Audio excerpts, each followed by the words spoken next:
Rafael Rafe Garcia walked across the bustling university campus, his backpack slung over one shoulder as he headed toward the library. It was a crisp autumn afternoon, and the quad was filled with students chatting, studying, and enjoying the fresh air. Rafe had always felt a deep connection to this place, having worked tirelessly to earn his spot in the political science program.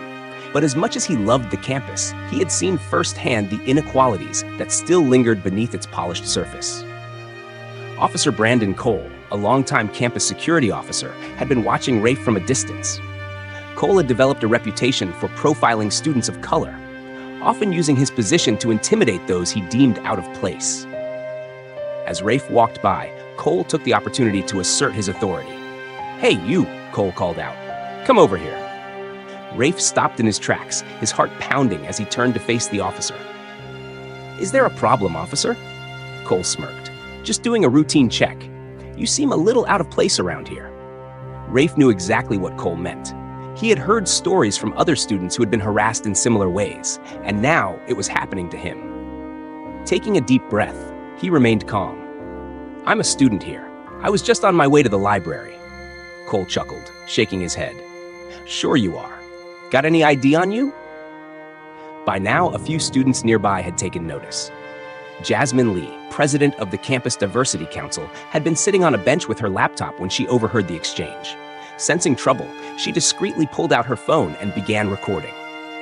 Rafe reached into his pocket and handed over his student ID. Cole barely glanced at it before handing it back with a sneer. "Next time, don't loiter around like you don't belong." The words stung, but Rafe refused to react. "I have every right to be here," he said firmly. Cole took a step closer, lowering his voice. "Watch your tone, kid. You don't want to make this worse for yourself." Jasmine had heard enough.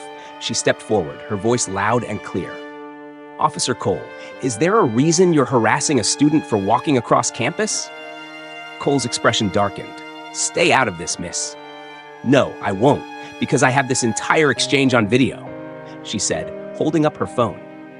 "And I'm pretty sure the university administration would love to see how you treat students of color." The tension in the air was palpable. More students had gathered, murmuring among themselves. Cole suddenly seemed less sure of himself. "Let me know if you need any modifications." "You need to be careful who you accuse," he said before turning on his heel and walking away. Jasmine turned to Rafe. "Are you okay?" He nodded, though his hands were still shaking. "Thank you for stepping in." "This isn't over," Jasmine said determinedly. "We need to take this to the administration." Within hours, the video had gone viral among students. Outraged, they began organizing a protest against racial discrimination on campus. By the next day, hundreds of students had gathered in the quad, holding signs and chanting for justice. Rafe and Jasmine stood at the forefront, addressing the crowd with passion and conviction. Dean Harold Bennett, who had seen the video and felt the rising pressure, called for a formal investigation into Officer Cole's conduct. Meanwhile, Professor Marissa Tan, Rafe's mentor, publicly supported the movement, revealing that she had long been raising concerns about systemic discrimination on campus. Under immense scrutiny, Officer Cole was placed on administrative leave, pending a review of his actions. The administration also announced plans for an independent review of campus security policies, as well as mandatory anti-bias training for all officers. In the following weeks, Rafe, Jasmine, and Professor Tan worked together to ensure lasting change. They led discussions, organized town hall meetings, and demanded transparency in the investigation. Dean Bennett, though initially hesitant, acknowledged the need for reform and committed to making meaningful improvements.